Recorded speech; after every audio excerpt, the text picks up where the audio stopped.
If you ever set intentions, cast spells, manifest magic, or in any other ways deliberately engineer reality, your workings will be vastly amplified by cultivating an attitude of non-attachment to outcome. And I'm going to tell you how to do that.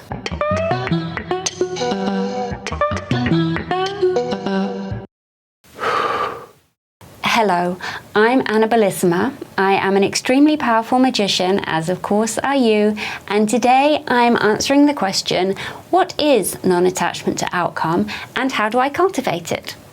An excellent question, and the predictable but also thrilling answer is that you do it through shadow integration.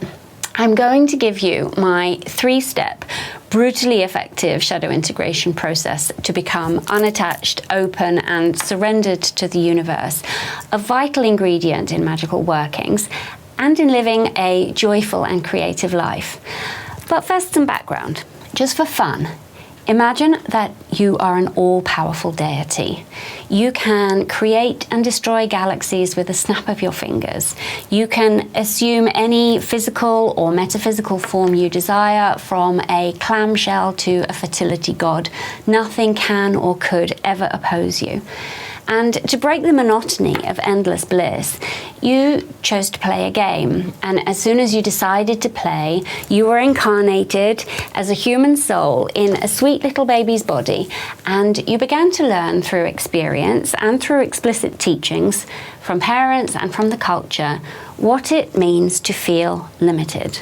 In fact, that's the name of the game, limitation. And ever since you got here, you've also been taught that certain sensations, physical or emotional, cause you suffering and must be avoided at all costs. Nothing in this game is real. Every object, environment, situation you encounter is created by the game running in your consciousness to give the seamless illusion of limitation.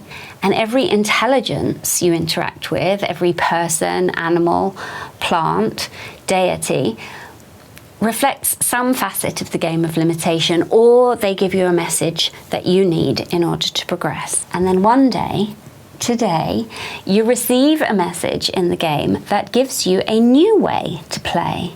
And the message is this: pain hides power. Yes. Like finding hidden treasure in a story-based adventure game, you can consciously and deliberately seek out spots of pain, execute a quick and easy process, and instead of suffering, you receive a huge boost of power, by which I mean magic, creativity, joy, fulfillment, freedom. Wouldn't that change the way you play the game of limitation?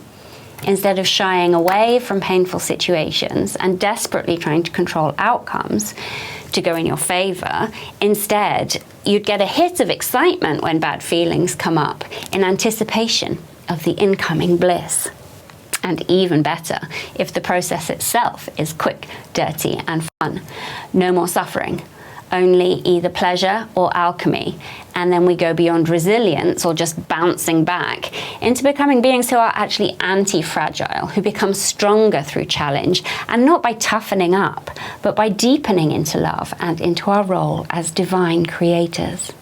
It is a very big promise, and nevertheless, I invite you to experiment with this thought for at least the next 2 weeks. So here in full is your hack for the game of limitation. Important note, this process is not suitable if you are deep in depression, anxiety, disassociation, or grief, nor if you are in a state of active trauma. If that's you, I want you to go and look up some tapping with Brad Yates or Byron Katie. Don't do this work now, please. You are responsible for your own well-being. Now that those cats have gone, this process has 6 steps, but in a push or in public, if you're trying to do it in the moment and you have no time, just use steps 3 to 5. Ready? Here we go. Number 1, when you notice discomfort of any kind and you don't need to be able to name the emotion or sensation, take yourself to a quiet space where you can sit or stand with your back against a wall. Hug something, a pillow, a bag, or a coat to your chest, or just cross your arms in front of yourself and hug yourself. Look around the space and notice that you are safe. Breathe calmly, then return your attention to your body. These are the vital steps of the process. Number 3, allow your discomfort to be felt. Let it build.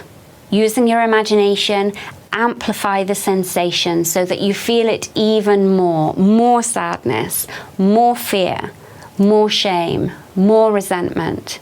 Whatever it is, and remember, you don't have to name it.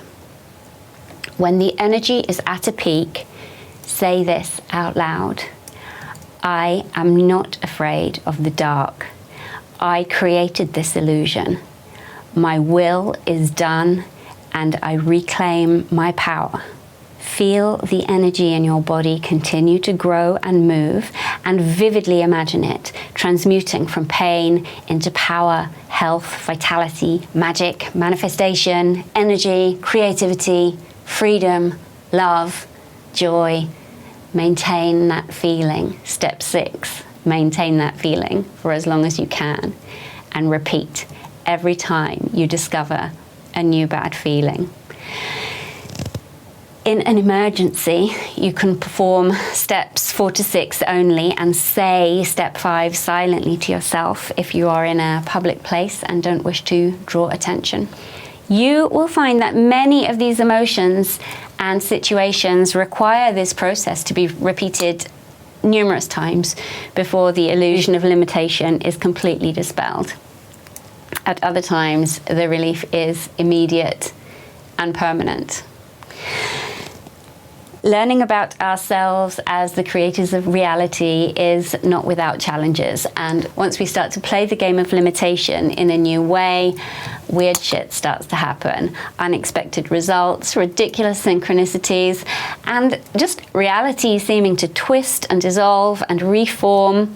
It can be quite tiring. It is an exhilarating ride. So be sure to be unequivocally on your own side with exceptional and exquisite self-care. I hope you've enjoyed this little class. Please check out my recent videos on tarot and on dream work. And if you subscribe, you will never miss an episode. Thank you for joining me.